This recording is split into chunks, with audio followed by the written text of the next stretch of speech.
നവകേരള സദസ്സിനിടെ ആലപ്പുഴയിൽ youth Congress KSU പ്രവർത്തകരെ മുൻ മുഖ്യമന്ത്രിയുടെ ഗൺമാൻ അനിൽകുമാറും സംഘവും ക്രൂരമായി മർദ്ദിച്ച കേസിൽ ഞെട്ടിക്കുന്ന അട്ടിമറി വിവരങ്ങൾ പുറത്ത്.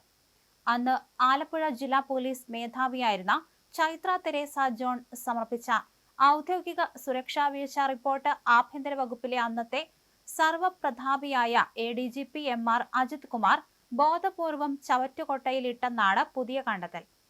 ഭരണമാറ്റത്തിന് പിന്നാലെ രൂപീകരിച്ച പ്രത്യേക അന്വേഷണ സംഘത്തിന്റെ പരിശോധനയിലാണ് മുമ്പ് ക്രമസമാധാന ചുമതലയുണ്ടായിരുന്ന എ.ഡി.ജി.പിയുടെ കരിയർ തന്നെ പൂട്ടാൻ പോന്ന തെളിവുകൾ പുറത്തു വന്നിരിക്കുന്നത്.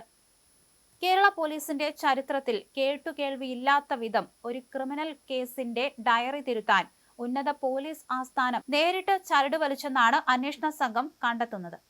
ആലപ്പുഴ ക്രൈംബ്രാഞ്ച് ഡിവൈഎസ്പി വസ്തുതകൾ നിരത്തി തയ്യാറാക്കിയ ഒറിജിനൽ കേസ് ഡയറി മുഖ്യമന്ത്രിയുടെ സുരക്ഷാ ഉദ്യോഗസ്ഥരെ രക്ഷിക്കാൻ വേണ്ടി എ.ഡി.ജി.പിയുടെ ഓഫീസ് നേരിട്ട് ഇടപെട്ട് തിരുത്തുകയായിരുന്നു.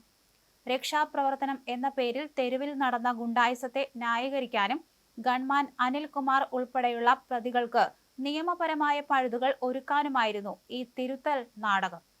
വിട്ടുവീഴ്ചയില്ലാത്ത IPS ഉദ്യോഗസ്ഥയായ ചൈത്ര തെരേസ ജോൺ കാട്ടിയ പ്രൊഫഷണലിസത്തെ രാഷ്ട്രീയ യജമാനന്മാരെ പ്രീതിപ്പെടുത്താൻ വേണ്ടി എ.ഡി.ജി.പി എങ്ങനെ ബലി കഴിച്ചു എന്നാണ് ഈ സംഭവം വ്യക്തമാക്കുന്നത്.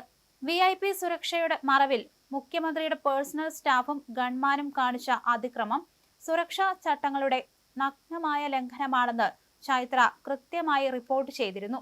എന്നാൽ ഈ സത്യസന്ധമായ റിപ്പോർട്ട് പുറത്തു വന്നാൽ അന്നത്തെ ആഭ്യന്തര വകുപ്പിനും മുഖ്യമന്ത്രിക്കും ഉണ്ടാകുമായിരുന്ന രാഷ്ട്രീയ തിരിച്ചടി ഭയന്നാണ് അജിത് കുമാർ അത് പൂഴ്ത്താൻ നിർദ്ദേശം നൽകിയത്. കേസ് ഡയറി തിരുത്തി വ്യാജ റിപ്പോർട്ട് കോടതിയിൽ സമർപ്പിക്കാൻ തനിക്ക് മേൽ ശക്തമായ സമ്മർദ്ദമുണ്ടായിരുന്നുവെന്ന് ആലപ്പുഴ ക്രൈംബ്രാഞ്ച് ഡിവൈഎസ്പി തന്നെ ഇപ്പോൾ SITക്ക് മൊഴി നൽകിയിട്ടുണ്ട്. എ.ഡി.ജി.പിയുടെ ഓഫീസിൽ നിന്ന് ലഭിച്ച കൃത്യമായ സ്ക്രിപ്റ്റ് അനുസരിച്ചാണ് കോടതിയെ തെറ്റിദ്ധരിപ്പിക്കുന്ന റിപ്പോർട്ട് തയ്യാറാക്കിയതെന്നാണ് ഉദ്യോഗസ്ഥന്റെ തുറന്നു പറച്ചിൽ.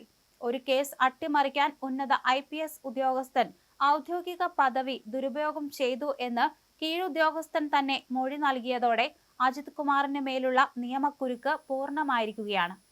മുൻ മുഖ്യമന്ത്രി പിണറായി വിജയന്റെ ഓഫീസിൽ നിന്ന് ലഭിച്ച രാഷ്ട്രീയ നിർദ്ദേശങ്ങളുടെ അടിസ്ഥാനത്തിലാണ് അജിത് കുമാർ നിയമവിരുദ്ധമായ ഈ അണിയറ നീക്കങ്ങൾ നടത്തിയതെന്നാണ് സൂചനകൾ. അതേസമയം നവകേരള യാത്രക്കിടെ യൂത്ത് കോൺഗ്രസ് പ്രവർത്തകരെ മുഖ്യമന്ത്രിയുടെ ഗൺമാൻമാർ മർദ്ദിച്ച കേസിൽ തനിക്ക് പങ്കില്ലെന്ന നിലപാടിൽ ഉറച്ചു നിൽക്കുകയാണ് എ.ഡി.ജി.പി എം.ആർ. അജിത് കുമാർ. രേഖകൾ തിരുത്താൻ താൻ ആവശ്യപ്പെട്ടിട്ടില്ല എന്നാണ് അജിത് കുമാർ പറയുന്ന വിശദീകരണം.